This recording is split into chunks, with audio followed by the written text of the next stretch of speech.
When we talk about tithing, it's easy to begin where we are, inside church walls during offering time with envelopes and digital giving apps. But if we really want to understand it, we have to go back.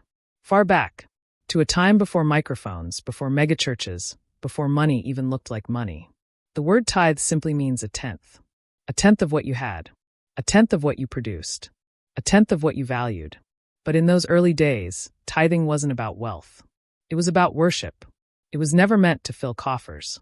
It was meant to fill hearts with gratitude, trust, and humility. When ancient Israel gave a tenth of their crops, they were doing something radical. They were saying, "Lord, I trust you more than I trust my field.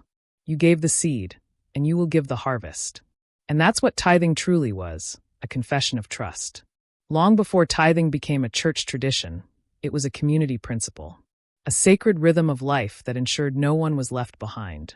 The Israelites gave not to get richer, but to keep worship alive and to keep their people alive. Their tithes sustained the Levites, those who had no land or inheritance because they were devoted entirely to God's service.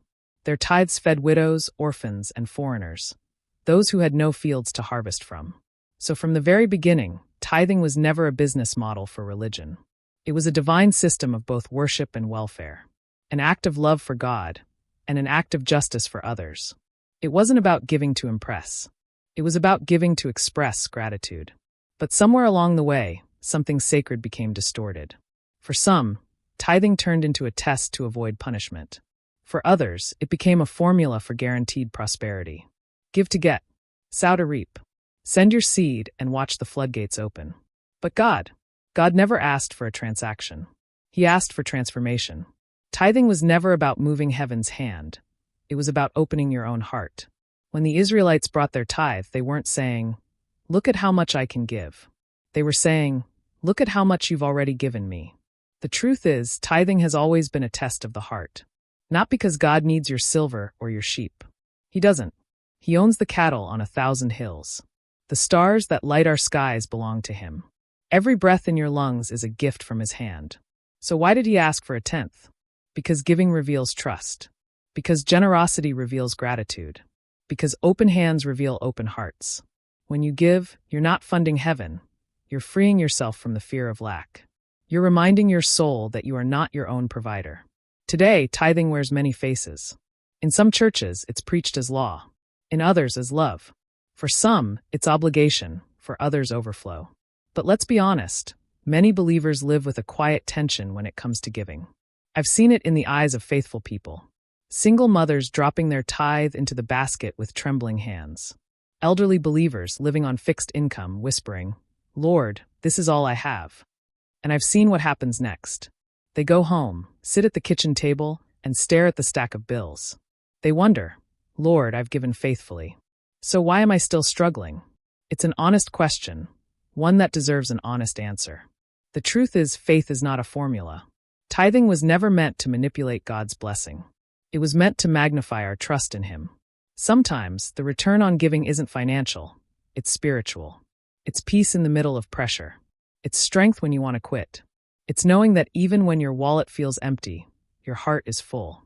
In recent years, a dangerous message has echoed through many pulpits. Give, and God will make you rich. If you sow 100, you'll reap 1,000. It sounds hopeful. It sounds inspiring. But it also sounds like something God never promised. Jesus never said that tithing would make you wealthy. He said that God would supply what you need. There's a vast difference between abundance and excess. When giving becomes a get-rich scheme, it ceases to be worship. It becomes negotiation. And the moment you try to buy God's favor, you've already missed his heart. I've met believers who gave everything they had, expecting a financial miracle. And when it didn't come, they walked away thinking God had failed them. But God didn't fail them. People failed to teach them the truth. The real promise of Scripture isn't that your tithe will make you wealthy. It's that your trust will never go unnoticed. God doesn't want you drowning in debt in the name of devotion. He never called his children to give foolishly out of fear. True giving flows from freedom, not pressure. It's possible to be generous and still be wise. That's why tithing must walk hand in hand with stewardship. Because God is not just the receiver of your tithe, he's the teacher of your budget. He doesn't just bless what you give. He blesses how you manage what you keep. Tithing without wisdom brings frustration. Tithing with understanding brings balance. And when those two walk together, faith and wisdom, you step into divine rhythm. Here's something most people miss. Tithing was never meant to be the finish line of generosity. It was the starting point. Some of us can't give much financially, but we can give time. We can give compassion. We can give encouragement. We can give forgiveness. Because generosity is not about what leaves your wallet. It's about what leaves your heart. I once knew a woman in my church who had almost nothing. Every Sunday, she would bring a small basket of fruit, the best from her little garden, and place it at the altar. She'd whisper, "Pastor, it's all I can give. But I give it with my heart." And I watched as her simple act of faith inspired others to do the same. No one remembered how much money they gave that week. But everyone remembered her fruit, because her offering carried the fragrance of heaven. That's what happens when giving flows from love, not obligation. It moves hearts. It multiplies faith. And it makes heaven smile. So let's ask the question honestly. Does tithing make you poor or prosperous? The answer depends on what you mean by prosperous.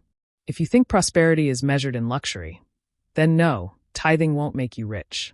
But if prosperity means living with purpose, peace, and partnership with God, then yes, tithing makes you truly rich. Because giving is not about losing something. It's about aligning with something eternal. When you give with the right heart, you're not performing a ritual. You're entering a relationship. You're stepping into a divine partnership where you say, "God, I'm not the owner. I'm the steward." That's the secret of tithing. It's not a path to poverty. It's a path to purpose. And when you walk that path, you'll find that true wealth isn't measured by what you hold. It's measured by what you release. So before you give again, pause and ask yourself, am I giving to get something back? Or am I giving to give something back? Because that question, that single moment of honesty, reveals everything about your heart. And remember, God doesn't want your money. He wants your trust. He wants your gratitude. He wants your heart. And when He has that, you'll never be poor again. If this stirred something in you, don't let it end here. Like the video, subscribe, and be part of a community that believes giving isn't about losing. It's about living with purpose.